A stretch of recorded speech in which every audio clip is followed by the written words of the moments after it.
subscribe to the channel. And when you subscribe, also click the notification button so you can get all the videos hot and fresh off the press, okay? Hot like a Krispy Kreme donut. All right. Also, comment below and share the video if you care. All right. So now that we got the business out of the way, let's get on with this topic. It is so redundant. It is the Sharon Osborne and the Sheryl Underwood. Plus, we're going to just do the update for the Kirk Franklin and his son, because now it's alleged that Kirk Franklin sexually abused his son, allegedly. All right, so let's get into these conversations, okay? First of all, I want to say with Sharon Osborne, if Sheryl Underwood was my friend ever, I would apologize to her publicly. And I have not seen Sheryl receive an apology, okay? Because if she was doing her job and she was doing what the producers gave her on the cue card, and that's what Sharon Osborne said she was upset about. She said she felt that she was on the highway driving, minding her business, and a big old 18-wheeler truck just sideswiped her. She said she was sideswiped by the questions. Now, if that's true, I would be pissed. If she was sideswiped by the questions, and they all made a pact that they would never ask the other co-host a question that they weren't ready for. But it's just seemed like that would be just too fake. Like we need real questions and real answers. And sometimes you can't rehearse a real question and a real answer. Like, can you imagine if Oprah Winfrey and Meghan and Harry knew every question Oprah was going to ask them, and then they had time to prepare and da-da-da-da-da. No, we need it fresh and hot off the press like a Krispy Kreme donut. We need it hot like a Krispy Kreme donut. I want it fresh. Because you could tell if people are lying by their face or all that in the back of their esophagus, and they lying. They're trying to come up with the lie. There's come up with a lie, come up with a lie. So we need it fresh. And even if she was sideswiped, why are you talking to Sheryl like that and not everybody else? And if you're upset with the producers, be like, I cannot believe, like, call a thing a thing. I can't believe that y'all are asking me this after 10 years of being on this show. And if you were set up, why were you set up? Were you set up because they don't like you? Talking about the producers and the cast. Because I know if somebody asked me to set up a coworker, I wouldn't do it. Unless I didn't like you. I don't mean no harm. But, I mean, come on. I'm not going to fight for you if you're evil.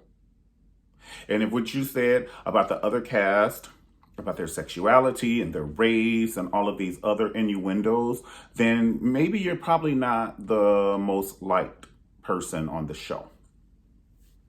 And and I hate to use this as an example because it's something totally different, but Tamar Braxton, I love her as an artist, but maybe she wasn't the most likable person on the show. So they'll get you out. And sometimes your personality can precede you. Like it just might, in your mind, you're the person that everybody came to see.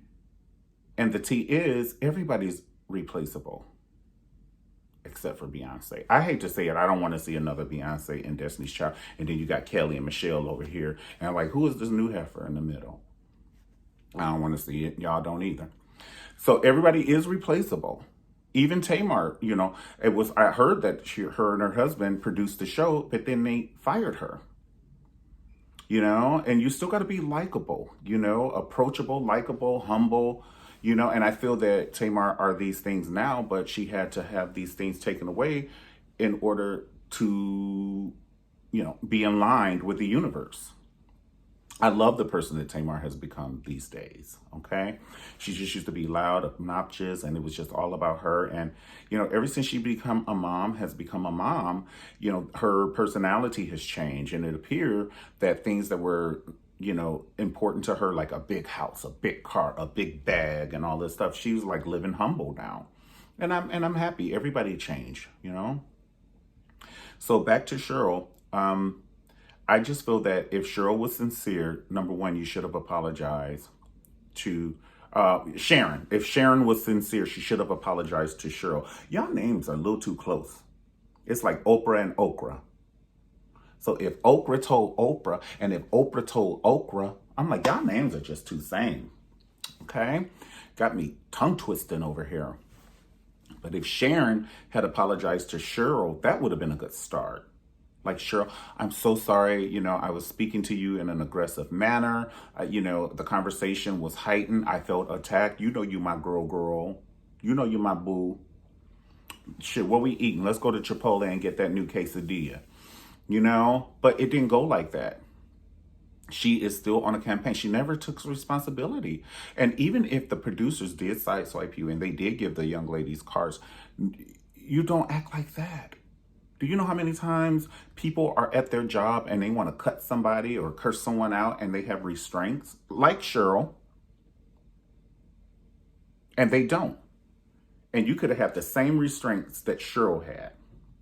Okay, so my only thing about this, the update is their hiatus is over on Tuesday. So they're coming back and they're going to tell the audience something. What do you think they're going to tell us? I think they're probably going to ask Sharon to step down on herself so she doesn't say, I'm fired, to give her at least that after 10 years. But we all know what it is. I think after 10 years, like, they probably should just, Sharon's probably going to say, I'm going to try other endeavors. This has been a good decade, because you still need that on your resume. You know what I'm saying? This has been a good decade with you guys, and I'm just going to try other endeavors. And, maybe she should go to England and start up her own talk show called Sharon. I think she'll have more support in England. No tea, no shade. I just think she'll have more support in England. Okay? Because so far as here, if you're getting fired from a major network, who you going to work for? I don't think that NBC and ABC is going to pick that hot iron up. What you going to do, Logo? We? Okay. Tell me how that works. Now, the second one is Kirk Franklin and his son. The story is constantly developing. Now, allegedly, Kirk Franklin's son, was... Uh-oh, something is happening with this light. Hold on. There we go. Something's happening with this light. All right, so allegedly, Kirk Franklin's son was listening, or he was with some friends, and they played Kirk Franklin's music, and then his son said, don't play my abuser's music. And it's on the internet, so you can Google it. I'm sad to even do this because I just can't imagine that really being true. I would just pray that it's not true, that someone would hurt their own child. I pray that wouldn't be true. I know people hurt their children all the time, but someone who we hold in such a high regard, I would just pray that totally is not true. And I pray it's not true for the son's sake, because that's probably, if it is alleged, if his accusations are true, then 2 + 2 is 4. This is what he's upset about.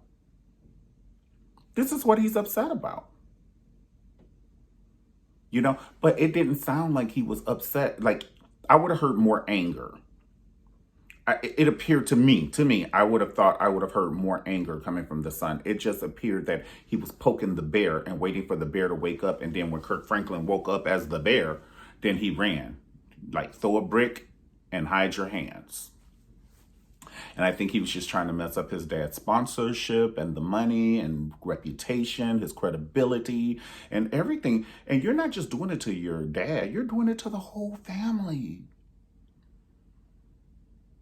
It's just unbelievable. But the Bible said the kids will be turned against parents, vice versa. You got to watch out for false prophets and all this bit. It's just a mess, the world we are in. The world is a mess. It's a mess. We got to take these damn COVID shots. We don't want to take the COVID shots. We don't know what's in them. We don't know what they're going to do to us. The world. It's where we live in. All right, guys. Well, I don't want to make this long and drawn out. Tell me if you heard those accusations and how do you feel about the conversations of today with the Sharon Osborne and the Sheryl Underwood, and also Kirk Franklin and his son. Okay, this is just a pretty much, a recap of everything that's happened over the last 2 weeks now. It's been 2 weeks since this stuff has happened. So far as Sharon Osborne, but it's only been a week so far as for Kirk Franklin. All right. Thank you once again for hanging out with me on the Mario Ramon discussion. And I'll see you next time. God bless. Have a great day. Peace.